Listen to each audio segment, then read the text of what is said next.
Let me ask you a question this morning. How much of a passion do you have for what you're doing today? I can tell you that my passion has always been to help women succeed, and that's what I've done over the last 20 years. I think that helping women succeed is the highest level of wonder that I can have in my life. Well, today I have a guest on my Nurturing Big Ideas Today show who understands that because she's done the same thing. This is Yvonne DiVita from Nurturing Big Ideas Today. Welcome, Carol Bryant from Fidos of Reality. Carol, welcome to the show. I'm so excited to be here. It's so good to see you. So good. Oh, you know what? We go so far back, and I have been eager to get you on the show and talk with you because you really do embody the kind of thing I want women who watch it to understand. And that's the fact that you are a pet blogger. You are devoted to blogging about dogs specifically, but I mean, I've seen you write about cats too. And we all understand. All right, just to be open and honest, everybody, she's from Blog Pause. But in the end, Fidos of Reality is your blog. It's been around for like 100 years. I don't know. It's been around a long time. You are devoted to it. It is one of the top pet blogs on the internet. You're also a freelance writer. You've done PR. I don't know if you're doing any now, but man, when I have a PR question, public relations, I go to Carol. I ask Carol. And you're also doing some consulting, helping other people take that passion they have for pets and turn it into something. Tell us a little bit about how you do all of that together. That's amazing. You know, I really believe that it's about finding what you want to do in your life, lining up your ducks, and then just kind of knocking them off in that row. And something that my spouse taught me in this year is you can't do it all at once. And it was learning that, yes, we can multitask as human beings, but the human brain is designed to only do one thing at a time. And that was the biggest lesson for me over the years, is learning to focus and do that one thing and walking away and saying, it's okay if I didn't get 75 things done today. I'm really not supposed to do that. And so it's been a learning lesson for me. I'd say probably it's taken me a good dozen years to get here. Isn't that the way? So we talk reinvention a good bit on Nurturing Big Ideas Today, because I believe that people do reinvent themselves throughout their lives. And I want to make sure that on their next reinvention, they're doing something that really speaks to them and really that they have a passion for. So when you talk about learning to do one thing at a time, if you remember back when Lena was the keynote speaker at Blog Post, one of the early ones, she said you can't ride two bicycles at the same time. So I always loved that analogy, and that's what I tell people. So when you're picking and choosing, though, how do you do that? You do have some fires going, and more than one fire. How do you choose which one you're going to work on today? Absolutely. So whiteboard. My big aha moment was being around the DiVita family, investing, I don't know, $29.99 in my very own write-on, wipe-off whiteboard, and not trying to fill it with as much content as humanly possible, but having that accountability to myself. I needed to be accountable to me and to tell myself I would rather get something done right and really throw myself into it than kind of be good at a lot of things. So while it sounds like I have a lot of fires going, there's just probably 3 or 4 big overarching career components to my life. And one day it's this and another day it's that. But it's never, and this has been, I don't know if it's age, time, wisdom, or all three, finding my path that was uniquely mine and saying to myself, this is the road I'm walking today. I'm not going to wave to anybody over there. This is the road I'm walking today. I'm going to stay on that road today. And it's really hard in a day and age of bright, shiny object syndrome to stay in your lane. It's really hard to stay on that lane. And that's a struggle for all of us, but Mhm. that's been my success, is staying in my lane, but still looking down those roads less traveled, Yvonne. I think the day we stop looking, at least for me, that's when the rut comes. That's when the rut comes. That's interesting. It's so hard. You're absolutely right, because people come up with all these great big ideas, and that's kind of what I write about. I say, I know you have a dozen big ideas, but you can't do them all. And Carol, would you agree that sometimes when you have more than one big idea, let's say five or six or whatever, that sometimes two or three of them can fit into one overreaching thing? And so it isn't six big ideas, it's two big ideas, and other things can fit underneath that one. So it sounds a little bit to me like that might be some of what you're doing, because your passion is pets. Yes. Your passion, Dexter's not here, and I was like, where's Dexter? I wanted to see Dexter. Dexter is her Cocker Spaniel. And that segues into this really great thing. You mentioned a book about Cocker Spaniels. Talk to me about that. Yeah, absolutely. In being a pet blogger over the years, Phytos of Reality, I started as health and wellness only. And it's such a big world out there for health and wellness of our pets. Pets are family. So everybody's looking for, what can I do best for my pet? And I needed to get a little more niche. And I realized that it's right in front of me all of this time. Sure, it's dogs, but I went hyper focused on Cocker Spaniels. And interestingly, my traffic has doubled. My income's gone up. More advertisers are wanting to work with me. I've had companies come to me and say, can you help do for me what you've done for you? And so when you mentioned PR, I turned it inward. I'm doing it for myself. I have all of this knowledge of how to promote others. And I sat down with my spouse one day and we talked, and I thought, well, why aren't I doing it for myself?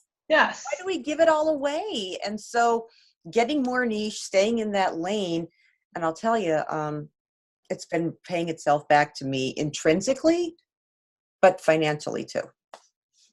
Interestingly, we have to learn to do for ourselves. Women traditionally love to do for other people, and then, excuse me, fall down when the talent and magic that they create is not focused on them, or they take the talent and magic that they have and turn it inward instead of outward. So you really have been creating magic. That's what I think. I mean, you're very talented. I loved it when we worked together at Blog Pause. Did we not have fun? There was some fun More times. fun than fun. I'll never look at a lime the same way again. Yes. Or a tiara. Or a tiara. Or a tiara. So I should have worn my tiara. I don't know where it is.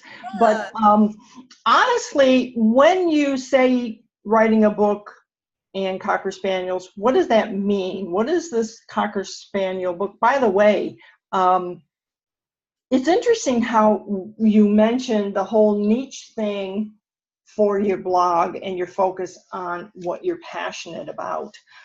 I think people need to learn where the niche thing is very important and where they need the bigger picture.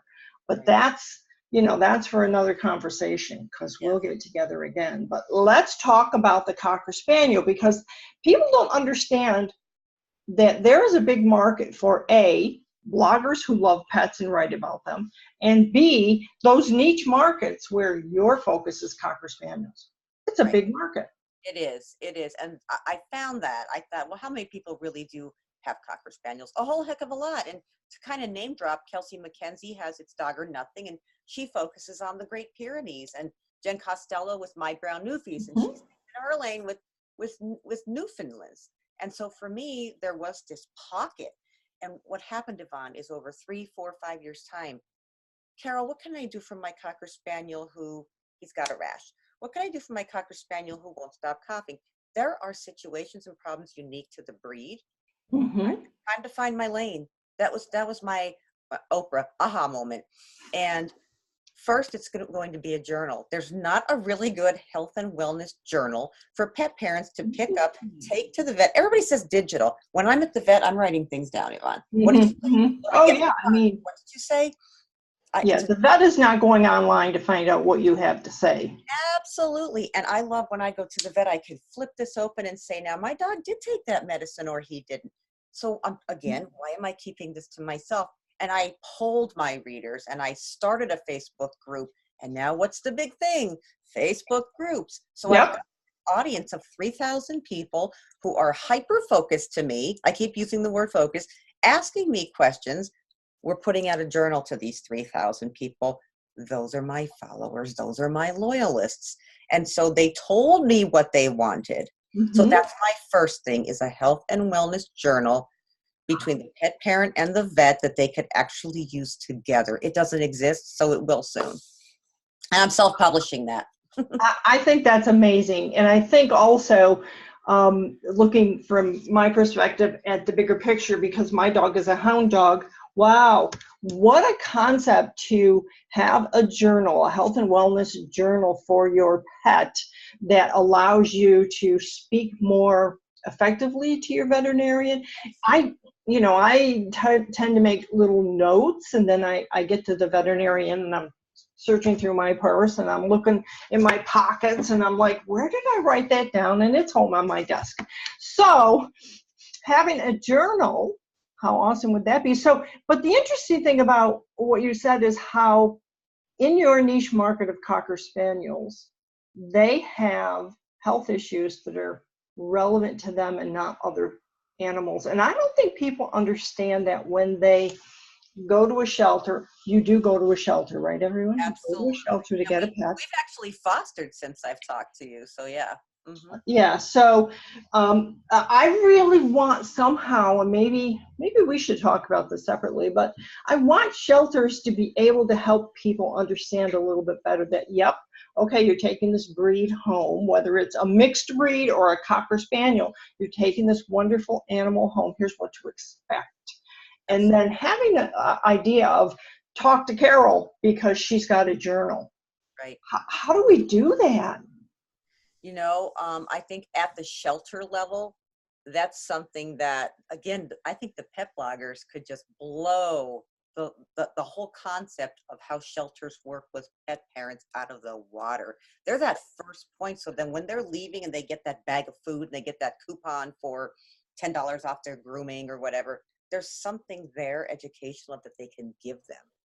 Mm-hmm. I think it's got to start at the basic level to really reach high and low. And I really like that idea, and you're giving me food for thought. So Good, because I really believe that shelters can, with the help of people like us, I mean, shelters already have so much to do. We shouldn't expect them to just go out and do this. What I'm saying is you and I and the pet bloggers that were part of Blog Pause can say the shelter needs this like checklist. Here are the things you need to take home. By the way, contact this particular person or whatever and get a health and wellness. So we can do that. yeah. And each of us print up 100 and take them once a week or something. And that's part of our volunteer work. That's a really great idea, Carol. And it is. And that's why I love talking to you. And too, is that, like you said, there are hundreds of thousands of purebred dogs sitting in shelters right now, or with foster people or rescues that need a home. So when I say purebred cockers, I don't just mean the ones you see on Westminster every February. I'm talking about the breed as a whole. I don't care where they came from. Exactly. And in the end, the cocker that you get at a shelter has a few issues that you should know about. I mean, if it's been in a shelter, as good as shelters are, let's put out there that we're talking about the really reputable, wonderful shelters who love the animals that they have and do everything they can to place them. It's still traumatic for that. Oh, absolutely. And I think people need to understand that. You and I know what that's like, and I've had 3 shelter dogs, and you know what? Yeah, sometimes they pee on the rug. But there are new products out there that take care of that kind of thing. They do need attention. They do need, but they're very loyal and loving. So I think that's wonderful. And I think our next conversation, we should talk a little more about how you can do that, because you're the expert there, but I will help. And I know that before we get going, you're also working on another fantastic book. And it's, again, to help people learn something, and what are you going to teach them? Yeah, along with my co-author, Maggie Martin, whom you are very familiar with, runs the Oh My Dog blog. We wrote a book about pet blogging. The two of us came together and we put more than a half a year of our writing efforts into this. Got on a big plane, flew out and worked together because I think that in-person networking is so important. Yeah. And we're filling in, again, we're filling a niche, we're fulfilling something that doesn't currently exist out there. And so, like I said, there's a lot of balls in the air, but I stay in my path with each one. You have to, for my sanity, I have to do that. Yes, but this particular book, pet blogging, there are a lot of blogging books out in the world. And we know that pet blogging is a niche. Yes. But I am no longer a pet blogger. Mm-hmm. I mean, I'm putting this out there. I haven't written in scratchings and sniffings in probably 2 years. However, I am an avid pet person. And I know in the realm of blogging and pet blogging and women especially, I mean, I focus on women. It doesn't mean there's only women out there doing this, but women especially want that help, Carol. They want to know how to do these things better. So I can't wait for your book to come out. We'll talk further about that when you're ready. But in the end, everyone, I want you to understand that Carol Bryant, working with Maggie Martin, who will be on the show someday. I have to write to Maggie Martin. But you need to understand that this woman is someone you should connect with. You should be reading her blog. You should be looking at her on Facebook. And if you have a Cocker Spaniel, well, there's just get going and connect with Carol Bryant.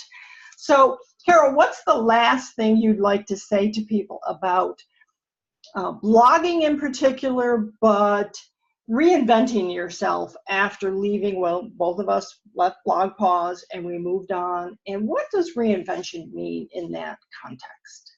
It took me a solid 4 weeks of having a pity party. I think when we have a hit in our life, no matter what that hit is, it's okay to feel sorry for yourself. It's okay to get down. That was the hardest lesson for me. It was awkward because I like to just bounce back. Let's go and let's move on. You know what? Sometimes the heart just goes, hey, we're going to take a rest for a little while. So I went to the casino. I did a little shopping spree. I binge watched Netflix for probably 2 weeks. And then I said, now I'm ready. Now it's time to stop whining and stop feeling sorry myself and be grateful. Because, I'm one of those, the universe puts things in front of us people for a reason. And I think it's how we get back up. It's so cliche, but we fall. It's all about how we get back up. And I'm a way better person than I was a year ago, but I'm so grateful for everything that happened to me in the many years that I was with Blog Pause, because it all led me to where I'm at now. I honestly believe these opportunities would have come, but in a whole different path. I have this in a whole different way. And the people I know and the connections I made, and that's what it's about. Internet's fine, you guys, but you've got to get out there and talk to people face to face. There's a magic in face to face. I love it. So I tell people it's okay to cry. It's not okay to quit. So yes, I love that. Carol, this has been more than delightful. And that last bit of advice, I hope people watching take that really to heart, because it really does. If you look at the big picture, Carol and I were at Blog Pause for 10 years. That's 10 years out of your life. And it went by in a blink, didn't it, Carol? I mean, it was there and then it was not there. But, oh my gosh, the people we met. Yes. The animals we met, the dogs and cats and birds and all the different capybara that one year, the animals we met, it just really helped us become, I think, better people persons. And that's the reality, exactly what you said. Get out of your chair and go get face to face with some people. So Carol, we're going to sign off now. I thank you so much for being here on Nurturing Big Ideas today with me. I'm Yvonne DiVita. Carol Bryant, Fidos of Reality. We'll be talking to you again soon. Thanks, Yvonne.